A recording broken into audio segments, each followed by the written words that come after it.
Miss গুরুত্বপূর্ণ অনুষ্ঠান এবং ফল প্রদান অনুষ্ঠান।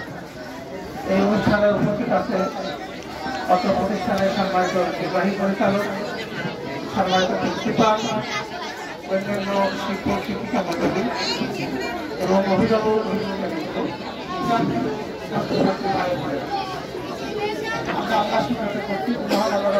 আমাদেরকে ৫৪তম বিজয় দিবসে এই অনুষ্ঠানে অংশগ্রহণ করার সুযোগ করে দিয়েছেন। আলহামদুলিল্লাহ আমরা সালাম পেশ করছি মানবতার মহান শিক্ষক সম্মানিত উপস্থিতি। আমরা অনুষ্ঠানের একবারে শেষ পর্যায়ে খুব বেশি কথা আপনাদের সাথে বলবো না, অল্প কিছু কথা বলে আমরা প্রোগ্রামের একবারে শেষের দিকে চলে যাবো। আজকে মহান বিজয় দিবসটির ব্যাপারে পবিত্র কোরআনে এক জায়গায় ব্যবহার করা হয়েছে সূরা ফাতিহার ভিতরে ইন্না ফাতাহনা লাকা ফাতহান মুবিনা, আর এক জায়গায় ব্যবহার করা হয়েছে ইযা জাআ নাসরুল্লাহি ওয়াল ফাতহ।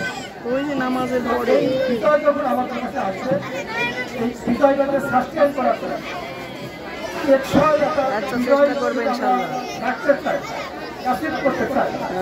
তাহলে সূরা নাসরের ভিতরে তিনটা কথা বলা হয়েছে। এই চিন্তা কাজ যদি আমরা করতে পারি তাহলে আমরা যে বিজয় অর্জন করবো সেই বিজয়টা টেকসই হবে, সেই বিজয়টা সাস্টেইনেবল হবে। আমি শুধু ওই সূরা নাসরের তিনটা কথা আপনাদেরকে স্মরণ করা দিয়েই আমার কথা শেষ করবো। আল্লাহ রাব্বুল আলামিন এখানে বলছে যে ইজা জাআ নাসরুল্লাহি ওয়াল ফাতহু ওয়ারাআইতান নাসা ইয়াদখুলুনা ফী দীনিল্লাহি আফওয়াজা ফাসাব্বিহ বিহামদি ওয়াস্তাগফির ইন্নাহু কানা তাওয়াবা।